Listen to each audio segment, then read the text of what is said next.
talking like wars and conflicts between countries and people. Do you see a solution to specific things like that? Well, what we've noticed, and we've noticed it all, is that when a conflict that you are observing, whether you are personally involved in it or observing it from a distance, when you're in the middle of contemplating it, you are launching preferences. But most humans do not become a vibrational match to their preferences. They remain a vibrational match to the condition that caused the preference to be born. So when we talk about withdrawing your attention from conditions that make you feel uncomfortable, that makes people like you want to come forward and say, but how can we help if we are not aware of the problems? And we agree to that to this extent. Your attention to the problem is creating a global solution. Mass consciousness, with all of its involvement in war and all of its awareness of war, in all of its awareness of poverty and awareness of starvation and awareness of plagues, have launched rockets of desire collectively. But as individuals, you rarely become a vibrational match to what you've launched because you're so enamored with focusing upon what is. The conditions have got you hogtied to the degree that as humans, you spend almost all of your time focused on conditions and evaluating the rightness or the wrongness of them and the degree of goodness and badness of them, which is just such an utter easy first step. You ought to be way, way past that by now. What if one side wants a solution and the other side doesn't want a solution? Both sides want a solution. They just want different solutions. But the universe can deliver a solution to both. So this is the way it works. Let's say that it's just you and another guy. And you think this and he thinks that. And you want a solution and he wants a solution. And source, universe, law of attraction, whatever you want to call this universal energy, is aware of what both want because both have a vortex and the solution for both is in their vortex. When you need anybody else to understand it in order for you to feel good, you're in trouble. So what we're saying is, so let's say you're standing as an individual and you're watching the news of the world and you're seeing all these things that you don't want to be the case. And let's say that you're not even taking sides with who's right and who's wrong. You just see it as a big mess and a lot of people suffering, and you would like it to be different than that. You want different conditions. So you've launched all these rockets of desire and all these rockets of desire, but you, like almost everybody else, you don't even come close to being a vibrational match to what you've asked Source for, even though Source has the ability to yield it all to you. You don't even come close to it because you've got your eye so much on the condition. You're taking score so much. You're aware of it not working out. You hold yourself in vibrational accord with the problems. And so even though you and billions of others for generations longer than we can even speak about have created a vortex of well-being that is available to anyone who allows themselves to be a vibrational match to it. So you finally realize that you can't change those conditions. You can't even get the ear of the United Nations. You can't even get a senator of the United States of America to answer your letter. You can't even get a hearing in the White House. You can't even get anybody who has the ability to do anything. You can't find enough people with enough authority to be reasonable. You have to give it up. If your happiness depends upon somebody else being reasonable, you're in big trouble. Right. So, but you as an individual, we've been saying this for a long time, you have the ability to find happiness in the midst of all of that discord.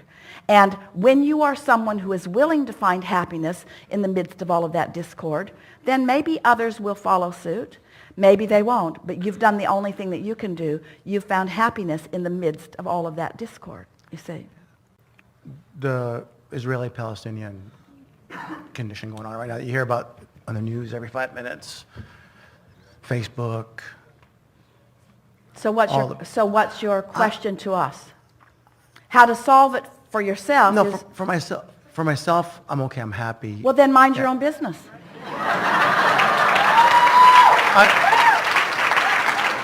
Okay.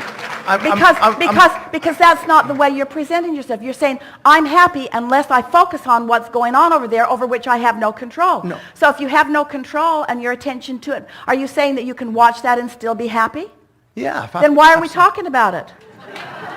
If you can watch that and still be happy, then you are seeing it through the eyes of Source and you are living unconditional love and there's no conversation, but that's not what's going on. You want them to solve their problem. I like to see it happen, but I'm... Why? But why do you need them to solve that problem? In order for you to be a catalyst in helping them, you'd have to understand it. They don't even understand it. Basically what they understand is you're someplace we don't want you to be and you need to leave. And they're saying, but we don't want to leave. Can't we all be here together? No, we don't want to be here together. We need you to go someplace else. We're not willing to share this space. This goodness is only goodness for us. You are not allowed to have this goodness. This is a piece of goodness that has been defined by God. Both sides are saying that. And we will not share our goodness with you. You must leave. Oh, you're not ever going to sort that out. In other words, as long as someone's decided that the goodness that is being offered by God is only offered to you and not you, that you're not ever going to sort that out. So you have to let them figure it out on their own. You have to let them figure it out. You have to let them figure it out until their alignment with Source trumps their need to push someone else away. That's what we meant earlier when we said you can't get sick enough to help sick people get well. And you cannot become stingy enough with the resources of well-being to allow the resources of well-being. In other words, it just will not be. You cannot get there from there, you see. So what happens is over time, and it takes time. It takes more time than it needs to. That's why we have these conversations with those like you who are willing to have these conversations, who are willing to shift just a little bit. When you are willing to say, my happiness doesn't depend upon my sisters being happy, then you've got a shot of helping the Israeli-Palestinian situation. But most people aren't even there yet, you see. Do you see the masses, do you see that coming to an end, a conclusion? You've asked the ultimate conditioned question. Because Abraham, do you see that? Do we see differences of opinion being resolved? Are you asking about this specific situation Yeah, or just to be theoretically? specific, yes. Well, we're going to answer the question in a way that's going to annoy you. That's and okay. That's okay. And then we're going to answer it specifically. Okay. Did you hear us say that you come with variety for the privilege and joy of expansion, and that sameness does not produce expansion? Okay.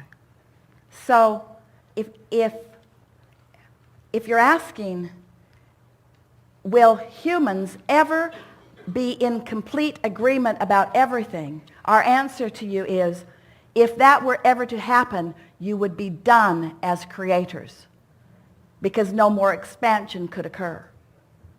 So then if you accept that expansion comes out of that kind of variety, but that it is possible in that variety to find joy, is it possible for those who are inhabiting this earth to finally accept that it's big enough for everyone? Yes, but first those inhabitants have to understand that the resources are coming from a vibration, not from a condition. You're not trucking in new resources from other places. They're not spaceships coming in and leaving seeds. In other words, this is the evolution of what's going on here. And so when you accept that the resources that you're reaching for are the resources of source energy, and that you can all individually tap into it and you all can live happily ever after, yes, of course, that is the potential. It's what everyone wants for everything. But the way to get there is not by pushing against the parts of it that you do not like. And that's why Do we see a world where you can live in joyous interaction with one another? All of the new little ones coming in feel exactly that way. They come pliable and eager and feeling possibilities. Right. And then often are trained into factions, and their emotions let them know that they're off their trail. So what these conversations are about helping you at whatever stage of life you're at to step back onto your path, to step back onto the path that you intended, to get hold of the trajectory of who you really are, to live happily ever after. The difference in our answer and your question is, yes, we can see a time when the inhabitants of this planet can be happy, but they will be unconditionally happy.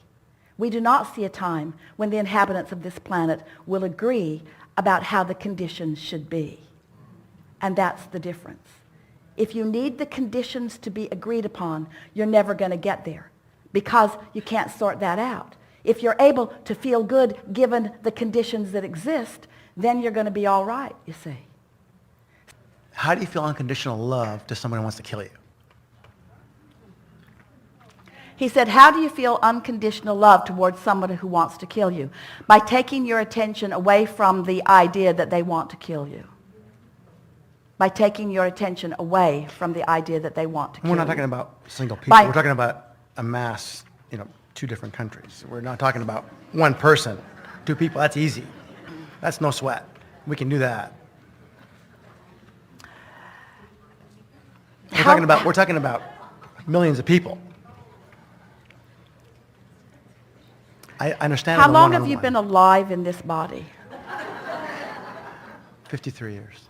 And how many people do you think would like to see you and those like you dead?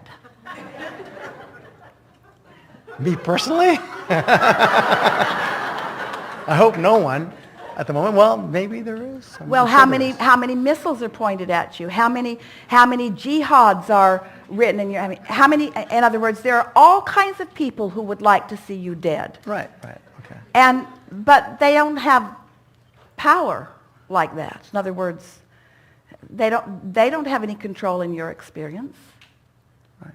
So it's an understanding of that. We're not saying that people aren't afraid, and we're not saying that people aren't putting up shields of defense, and we're not saying that people don't have what they believe is reason to be defensive.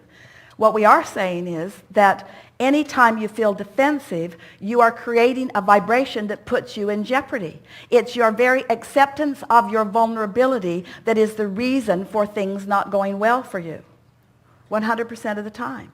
Well-being is the energy that abounds. It's the only stream that is flowing. And people live to the degree that they pinch it off or allow it. But